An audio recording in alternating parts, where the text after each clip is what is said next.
Hey everyone, my name is George, aka Yarn Dog, and I really like to draw skulls. I've made skulls for Thrasher magazine, skateboard companies, lots of skateboard wheels. I also like to paint them and draw them and spend a lot of time drawing them, make wooden masks. And today I'm going to show you how you can draw a skull in the easiest way possible.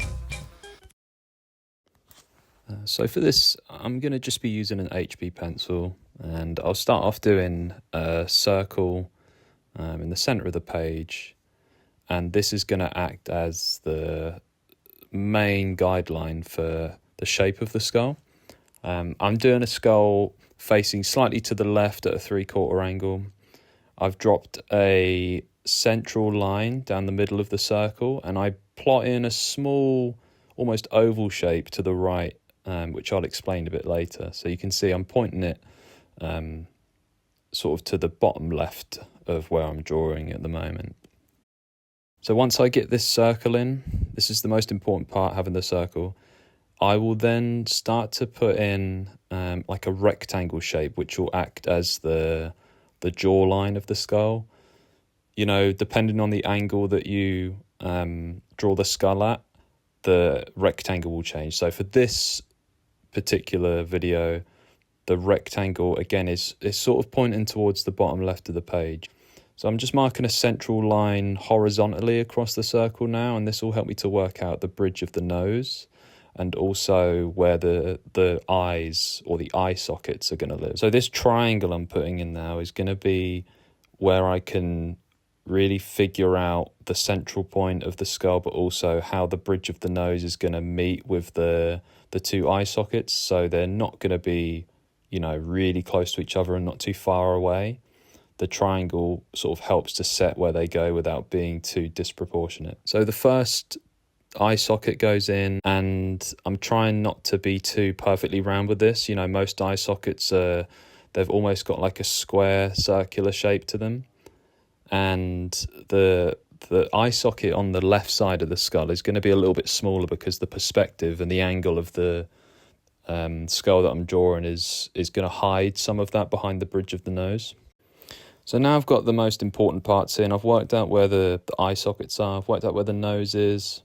I've made sure that I've drawn a guideline underneath the two eye sockets to make sure that I can keep them in line with each other. Okay, so working out where the teeth will go, I'm using that line that I've created within the nose, and this is usually where I can get things wrong, making the teeth too close to the nose or too far away. So what I'm doing is using the bottom of that circle guideline that I made at the start of this video. I'm sort of measuring a line from the bottom of the nose to the bottom of that circle, and that's where the top jawline, where the teeth are going to be coming out from this skull. Now that I've got the teeth in, I can work out where the chin is going to be on this skull. And again, because this is a slightly stylized skull, I'm not going to make it as anatomically perfect as possible. I'm going to exaggerate some of the features, so I'm just adding a bit of a dent into it. So I've changed into using a new tool now. I'm using a much darker pencil, and I want to be able to flesh some of this out. And again, I'm still in the sketching stage, so it doesn't matter if things go a little bit wrong here. I'm still trying to be quite loose. I'm holding the pencil with a slightly loose grip, which I think is important when you're sketching out. If you're using too hard of a grip, you're going to be pushing too hard, or you need to be loose when you're doing these sketches in order to, get the best work out of yourself. So now I'm just figuring out some of the details. So this is where you might want to use a reference, just to work out where some of the key points are on, like a skull. So I'm adding in some depth to the nose here. You can just black this out, but I like to add a little bit of depth to it. I really like Chicano skulls from Chicano tattoo culture, and they usually add a lot of depth into the features of the skull. So if you look at artists like Chico Moreno, or even people like Jack Rudy, there's a lot of really interesting detail that maybe is quite exaggerated but adds a lot of character to a skull. So now I'm using those guidelines that I made at the start of this drawing, and again, I'm not trying to make this perfect. I want to add some character, so I'm, not making a perfectly smooth top line of where the brain would sit, I guess.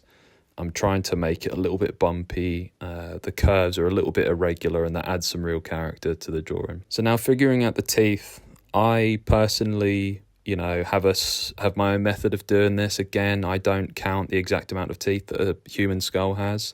I'll do 2, big front buck teeth, 2 slightly smaller ones next to that, and then not every time, but I like to make the incisors quite sharp. I like to add some fangs onto most of my skulls. I think that just makes them look a little bit more gnarly, and I quite like a dark, creepy skull, and I think that helps to add that detail.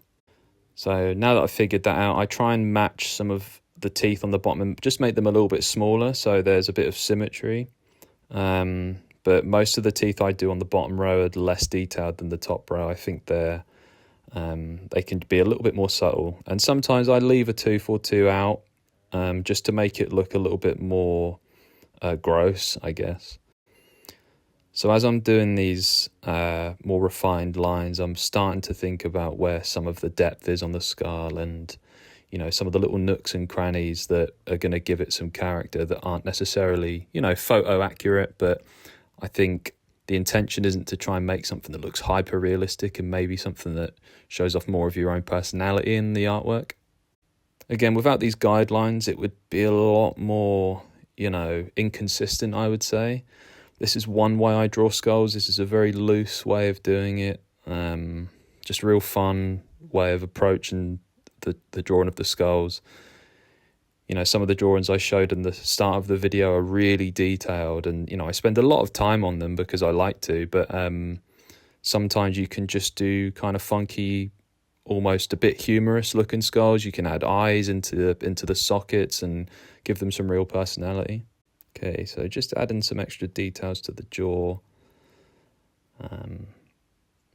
There's other ways of making things look photorealistic. I have a model skull that I sometimes use if I've got to make a drawing that has to be quite realistic, or if I'm working for a customer that wants a particular style of skull, I can, use that as a reference to work out the key details and then kind of take it away myself, like I'm doing with this one here.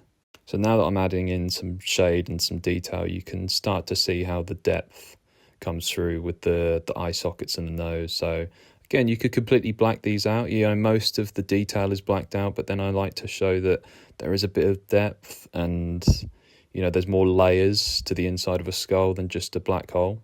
So I'm coming to the end of this sketch now, and I'm just adding in a few more details like cracks in the bone. I think that just kind of makes it look a little bit more haggard, a little bit more broken, and again, just add some personality to the drawing.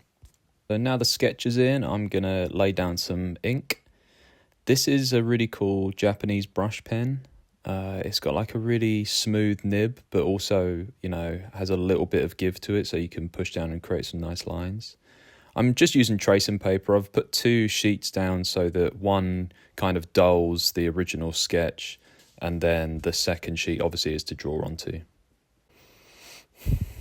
And as I'm drawing this, I'm not tracing, line for line. I'm adding a little bit more expression, I'm reacting to the new pen that I'm using. The tip of this is obviously really different to a pencil, and the weight that you push down on the pen is going to add a variety of lines, so I'm trying to roll with that. Tracing paper when you're doing paper sketches is really useful just to be able to practice and work with the lines that you've previously made. It's really similar to using layers in Photoshop or Procreate, where you might use a tool to sketch, drop the opacity, and then use your inking brush to then work out the final lines on top of that. Like I said, I'm not going to be tracing exactly each of the pencil sketch lines I'm doing. I'm kind of interpreting it a little bit, and I want this to be quite a gnarly looking skull, so the lines and the curves that I form around the edge of the skull are going to be a little bit frantic. So I'm going to try and add some style to it, and work out where some of the gross parts are of the skull, you know, where there's like indents and cracks and breaks in the bone. I want it to have some personality rather than being a smooth surface. I want it to look quite gnarly. I want it to look kind of scary. So I'm just going to be adding some expressive lines to this to try and play to that. So I'm coming to the end of the drawing here, and I'm just starting to add in a few last minute details to define some of the grungier parts of the jawline. I'm filling in some of the black here just to try and make up some of that negative space, and still trying to add a bit of depth around the eye socket so it looks less like a flat shape and more like there's a space that goes into there. The important thing to do when you're drawing skulls is just to really enjoy it. Use references by all means. There's no better study than working from something that's in front of you, or an image, or even your favourite artist. Thanks a lot for watching the video. I hope this has helped you to draw your skulls a little bit more confidently. Let me know what I should draw next in the comments. Thanks a lot. Peace.